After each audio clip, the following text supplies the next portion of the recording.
Well, Texas is not like the North, where they see snow and ice for months. We see it for a few days each year, maybe a week. That means we're not used to dealing with the extreme cold. So we're going to spend some time getting you ready for our winter blast. And we start with one of the biggest hazards, our roads. While it's best not to get out on icy roads, if you have to, Rebecca Lopez has some tips on how to best handle it. You'd like to reduce your speed by about a third of what the speed limit is. Corporal Derek Sheriff is a driving instructor for Arlington Police and used to be a truck driver. So he knows what to do if you find yourself on a slick road and your car starts to skid. First thing is let off the accelerator. And then if you start skidding, steer in the direction of the skid. Whatever you do, don't slam on your brakes and spin your steering wheel. You'll end up spinning out and doing donuts, could roll your vehicle. And he says don't drive too close to other vehicles. The normal distance on spacing, we say the 2 car lengths, 2 seconds, double that, 4 car lengths. If you cause an accident because you're driving recklessly, you could get a ticket, even on ice. Driving too fast in unsafe conditions. If you do have a wreck, it could take time for you to get help. If you get in an accident, the first responders, fire, EMS, tow trucks, everybody's going to be super busy, and we may not be able to get to you for an hour or two. Police say if you can, just stay off the roads and avoid the whole mess. In Arlington, I'm Rebecca Lopez. And you still have time to prepare around your house too. Always remember the 4 P's: pipes, plants, pets, and of course, people. Cover up your plants and pipes that are outside and check on the people around you and of course, your pets. And to prepare your house, our Kevin Reese talked to Milestone Electric to get some tips. To be honest, yeah, it sounds like a lot of common knowledge, but these are things, again, North Texans don't usually have to think about. So here are some good reminders. The massive number of busted water pipes from the big winter storm in 2021 was just one of the many problems we had. And the weather coming this weekend makes all that misery possible again. It was long days trying to help as many people as we could. And with those memories still fresh, plumbers like Jesse Crane from Milestone are bracing for a potential repeat. As we approach freezing temps, he reminds you to consider a slow drip of faucets if the pipes are on an outside wall. Open cabinet doors for those pipes too so that heat from the house can reach them. Remove outdoor garden hoses and cover hose bibs to give them added protection. And know where your water shutoff valve is if your home does spring a leak. And be thankful that DFW plumbers are watching the weather forecast too. Ever since 2021, you betcha, man. That was a crazy time. And so anytime it gets below freezing at Milestone, we go to an all hands on deck, at least for the plumbers, to make sure that we can take care of the communities around us. Carbon monoxide cases are common in the cold months as well. Additional common sense advice on generators, CO detectors, and more coming up at 6 o'clock. In Dallas, I'm Kevin Reese. Now, if you do have a burst pipe, there's one very important and usually forgotten item you need to have around your house. Here's Cynthia Izaguirre. Extreme cold can also hurt your pipes. Remember the aftermath from the 2021 deep freeze? One big lesson we learned is that you should own something called a Jones-Stevens key. It's used to open the locked cover that houses your water meter outside, and from there, you can shut off your water at the main, which you should do if your pipes have frozen, because frozen pipes crack, and this is what happens when they thaw.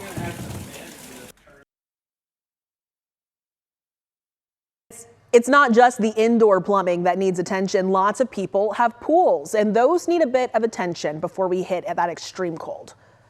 I would recommend obviously putting the freeze guard system, if you have that on it, just turn it to on and let your pool pumps run. The water will freeze if the pump is not turned on. While it may raise your bill a little to run that water, it's better than fixing major damage to your pool. And from sleet to snow to ice, there can be quite a mix of winter weather. Meteorologist Colin Myers looks at how the different types of precipitation form. One of the more difficult parts of forecasting winter weather is what type of precip will fall. This is what makes it unique. One of the first ones is freezing rain, and it typically is one of the more concerning ones because of the threat to infrastructure, roads, power lines. Normal rain falls as liquid, then freezes on contact with roads, with bridges, trees, etc. because of temperatures falling below freezing. Now, typically you have to go a little further below freezing, maybe 28, 29. But some spots, like bridges, 32 is sufficient. Then you get sleet or ice pellets, forms as snow and melt into rain, okay, but then refreezes while falling in the lowest part of the atmosphere. So it's all about your vertical temperature profile. And then finally, everyone's favorite, snow. They're frozen 6-sided crystals, every one unique, as you know, and snow starts in the clouds and then lasts all the way to the ground. Here's an idea of what that looks like. So as you go forward, any time we have winter weather, snow is going through a straight cold profile. You can know this, and you can remember, if we're cold all the way vertically, typically you'll get snow. Sleet starts in a warmer environment and then freezes down. And then as we go towards the air above freezing, especially vertically, freezing rain, right? Freezing near the ground or on contact, and then rain falls in an all warm environment. So this is something we'll be watching as we go forward anytime there's winter weather. Well, we know anytime there's a chance for winter weather, a lot of Texans immediately think of our power grid. If you lived here 5 years ago, you remember the crisis that's sparked by that deadly winter storm. It left millions of Texans with no power for days on end.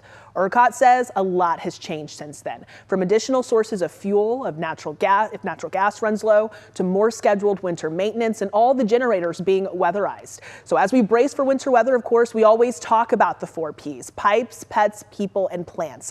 The Arctic air poses a serious threat to greenery. Janelle Fort walks us through the best ways to help your vegetation survive. When the mercury drops, plants shiver too.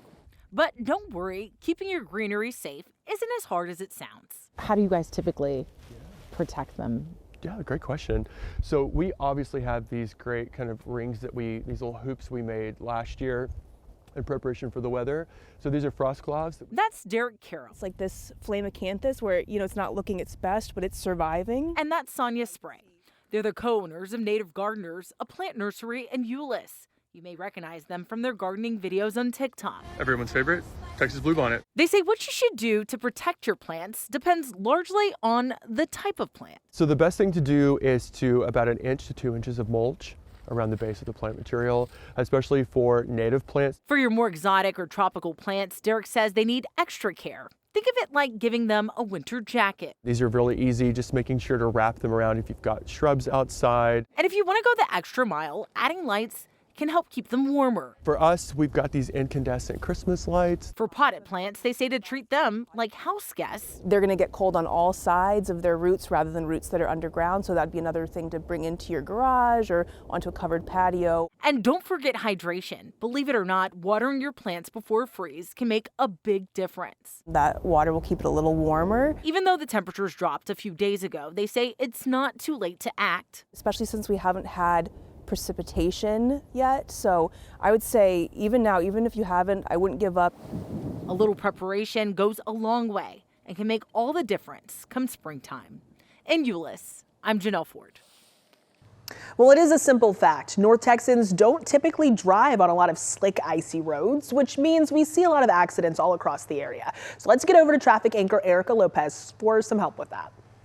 Let's talk about driving in winter weather. There is a lot that you want to be aware of. One thing very important to keep in mind, bridges and ramps, they're going to freeze first. So beware. You're going to want to take it slow. Conditions likely to be very slick on those bridges, ramps, and overpasses first. Black ice is another thing that can be a big problem. It may not look like it, but you could get into some trouble. So make sure to take it slow, even if things look totally clear. You also want to make sure driving in wintry conditions, slick conditions, even snow, you want to make sure to take it very slow. We can't stress that enough. Beware of black ice, like I mentioned. Avoid accelerating or braking too quickly. That can cause a trouble without any other vehicles around you, with you slipping and sliding. Clear off your lights and your windows and your mirrors before you head out the door so you're not blowing snow on the drivers behind you and beside you, and allow plenty of extra distance between you and the other vehicles on the roadways, and plenty of time to commute and be safe. And if you do need to get out on the roads for any reason, there are a few simple things you can do today to make sure your vehicle keeps running the way it should. Here's our Kevin Reese. You're going to be busy? Oh yeah, we already started. You can see the shop. If there is one thing that 44 years of auto repair business in North Texas have taught Malik Samadian. Yes, I agree with you. is that Texans and their cars do not do winter well. Because you know people aren't going to be ready. No, they're not ready. So to be ready, the owner of ESS Fleet Service in Dallas, Ride meshes tight. making sure batteries are fresh and terminals clean, radiator fluid topped off, windshield washer fluid too. Open it up. Not just plain water. They're frozen, it busts your tank, it busts the pump, everything, and you have to spend a lot of money to fix it. And that your tires are at their proper pressure. See what pressure you have? Which brings us to this doozy of a statistic from AAA. 83% of Americans don't know how to check the air pressure on their tire. That's kind of frightening, actually.